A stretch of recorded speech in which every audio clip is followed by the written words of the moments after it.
ini adalah pendapat jumhur Hanafi, Maliki, Syafi'i.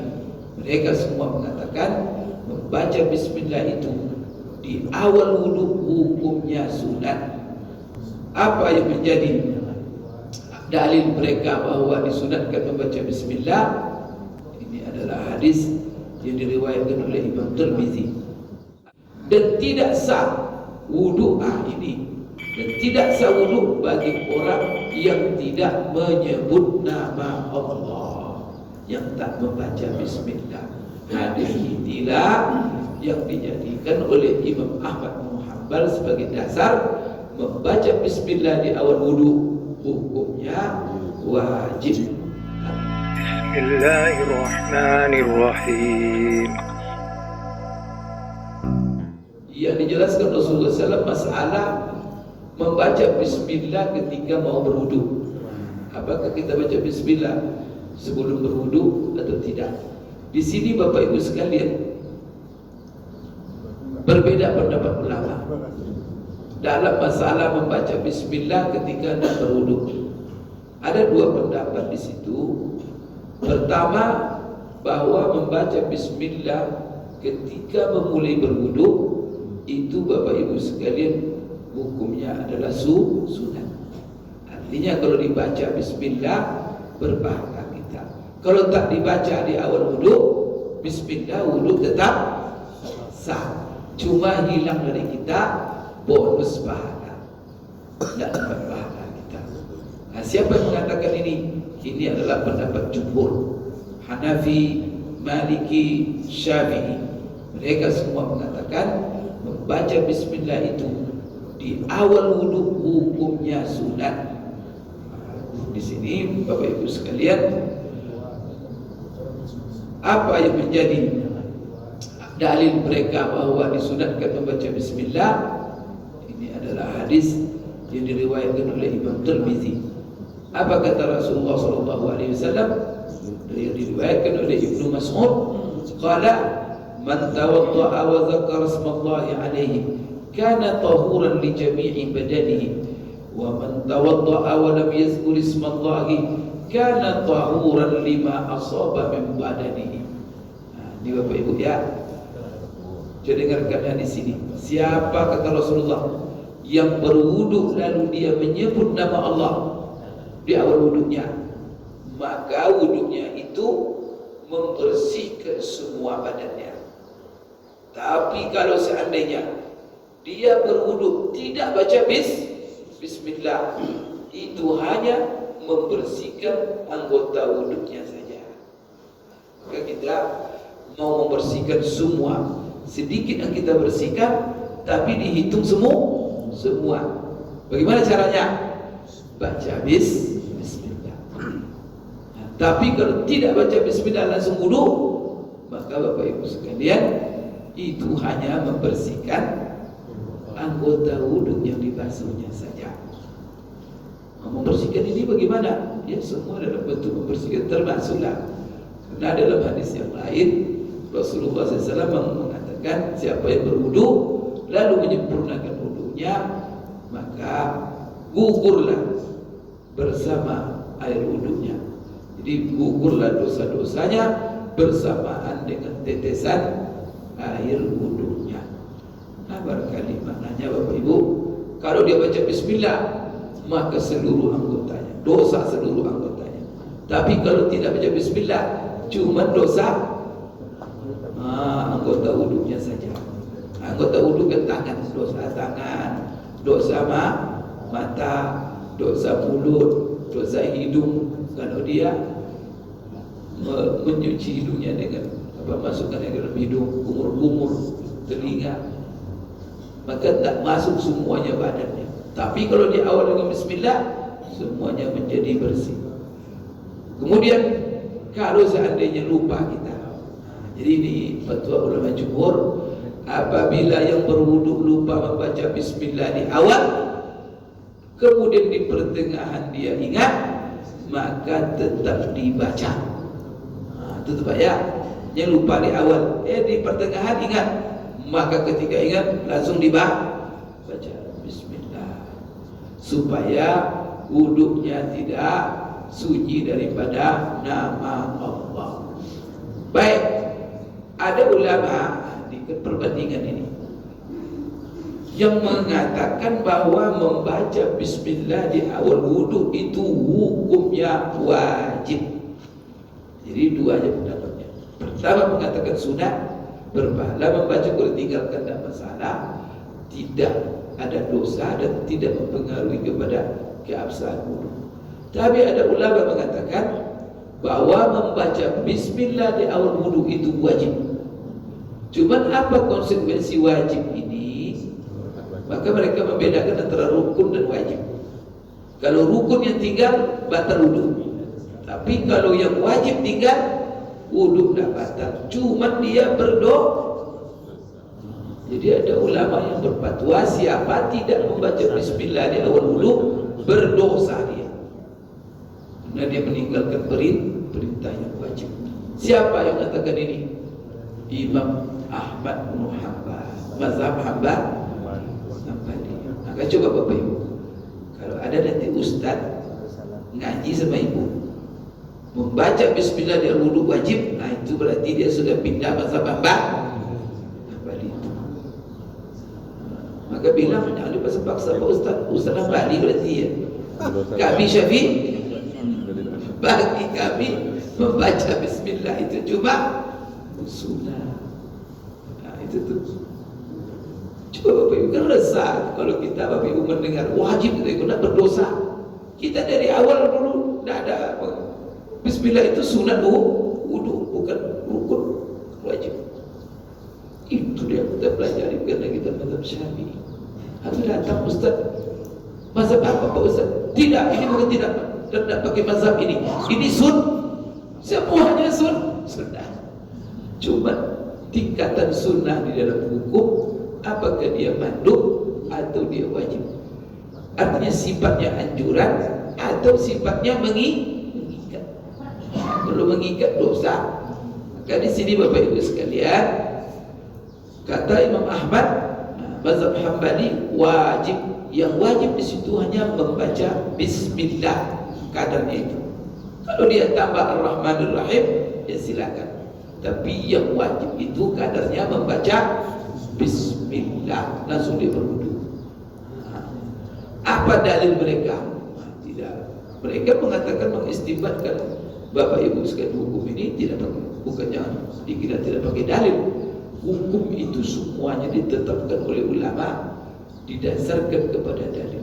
Karena ulama bukan membuat hukum, mereka hanya mengungkapkan hukum yang ada dalam Quran dan Sunnah, menyampaikan cuma mereka. Pertama, tugas mereka mempelajari dalil, menggali dalil, dan menyimpulkan dari dalil hukumnya. Jadi berdasarkan dalil hukumnya begini. Jadi dia bukan membuat hukum ulama itu. Maka di dalam Islam membuat hukum itu hanya wewenang Allah. Tidak boleh kita mewajib-wajibkan. Manusia tidak ada hak. Ngapain pula udah kalian mengatur-ngatur di muka bumi ini? Kata Allah, bumi ini milik dia. Itu ngatur-ngatur pula. Kita numpang ngatur-ngatur pula. Itu tidak tahu kalau orang tidak tahu diri. Sudah numpang ngatur-ngatur, kemudian semena-mena kemarau. Oleh karena itu Bapak Ibu sekalian, apa dasarnya? Maka kita juga begitu. Apa beda demokrasi dengan hukum Islam? Kalau demokrasi itu kan dari negara-negara kafir. Kalau demokrasi itu dewan parlemen yang dipilih itu mereka membuat hukum. Mereka buat halal haram apa kata mereka saja, selera. Maka dulu haram sekarang jadi halal. Dulu halal sekarang apa kata mereka. Tapi kalau Islam dah, Islam itu parlemen itu hanya mengukuhkan, memantapkan apa hukum Allah. Jadi kerja mereka apa? Dia membuat aturan-aturan yang mendukung, mengukuhkan hukum-hukum Allah. Itu sebetulnya. Dia bukan membuat hukum. Ini beda antara demokrasi dengan surah di dalam Islam. Baik Bapak Ibu, apa dalilnya? Hadisnya adalah, ini hadis yang diriwayatkan oleh Imam Tirmizi, Ibnu Majah. Apa kata Rasulullah? La salata liman la wudu'a lahu wa la wudu'a liman lam yadhkur ismallahi alaihi. Apa artinya? Tidak sah salat bagi orang yang tidak berwudu. Maka itulah berwudu itu wajib. Tidak sah salat kita kalau seandainya kita salat. Tapi dengan catatan ketika mau salat kita lagi berhadas. Ingat itu. Tapi kalau kita lagi suci, sudah berwudu tadi duha, kan sudah berwudu duha, wudu kita masih ada. Ketika kita mau salat zuhur, tapi wudu masih ada, wajib lagi wudu tak? Tak wajib lagi. Itu hukumnya cuma sunat, masuk dalam kategori sunat tajdidul wudu, memperbaharui wudu, tapi tak wajib Bapak Ibu sekalian. Maka ingat, tidak sah salat bagi orang yang tidak berwudu, maksudnya tidak sah salat orang yang berhadas sampai dia berwudu. Dan tidak sah wudu ini.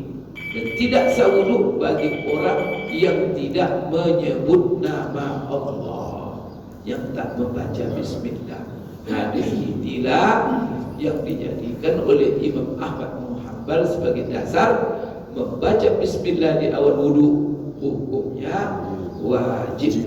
Tapi mereka mengatakan wa tasqutut tasbiyatu halat tasahwi tajawuzan. Tapi kalau seandainya dia lupa di awal itu, lupa dia berwudu selesai, lupa baca bismillah, maka bagaimana?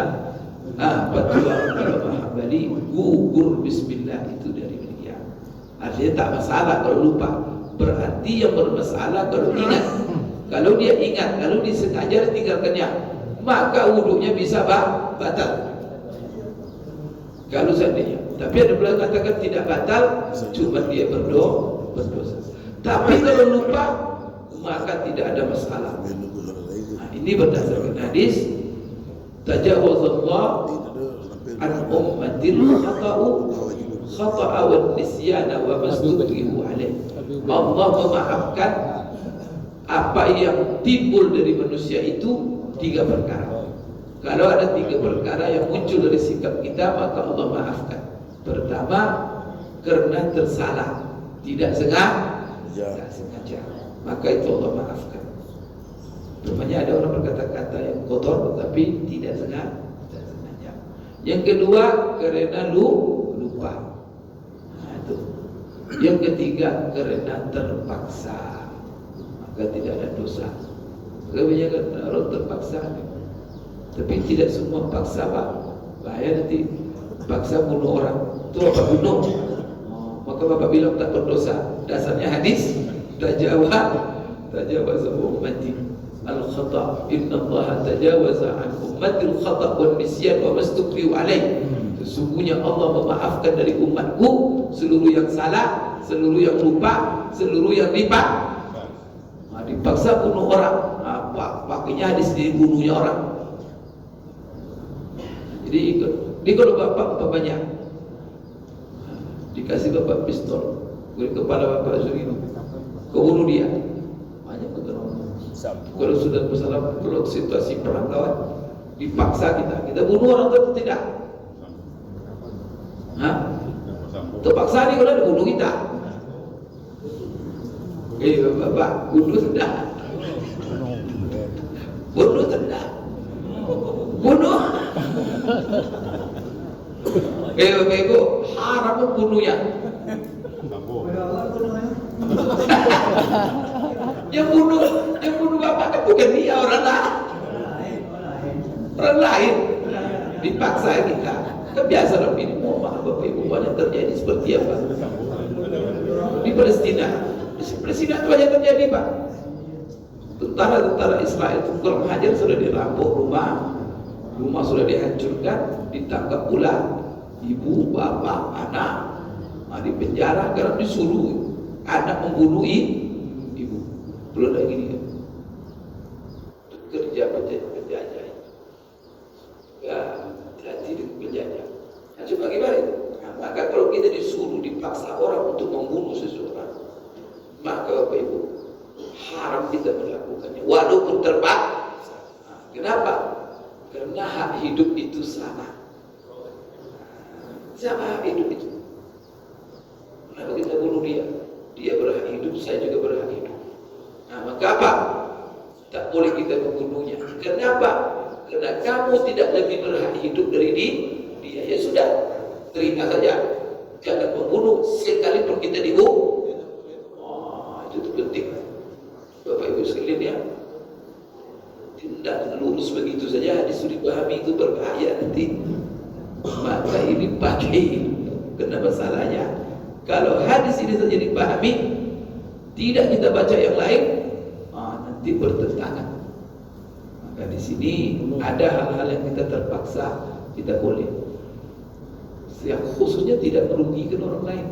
Seperti Bapak terpaksa dalam kelaparan makan babi. Makan babi ada yang merugikan? Kan ada. Cuma harap babi itu saja. Maka diizinkan kita. Karena tidak menyinggung hak orang lain.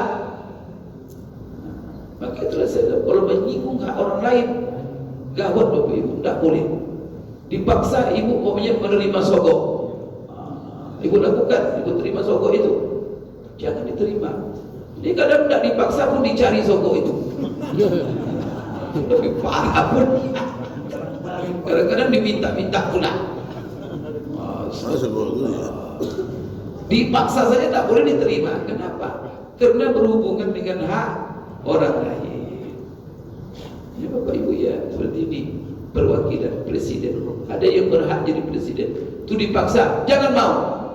Sekali mau berhenti jadi pegawai. Gitu Pak. Karena yang berhak di sini, karena dia berefek kepada hak orang. Yang berhak ini hak. Ini bodoh, tak soalan, tak apa. Itu apa pilih dia? Ini jelas ini orang baik, sudah teruji akhlaknya, apanya. Nah ini tidak jelas. Itu dipaksa kita. Kalau tidak saya pecat, apa dipaksa? Tapi alhamdulillah undang-undang kita luber, langsung umum, bebas. Iya kan aja masalah. Ya Pak. Nanti di situ coblos, jangan coblos dia. Karena itu hak orang lain. Kenapa dia ngatur? Alhamdulillah kita diberi rahasia kok. Dia bahkan harus dipoto. Bertentangan dengan undang-undang, tidak boleh dipoto. Mencoblos itu tidak boleh dikamerakan. Itu dilarang itu.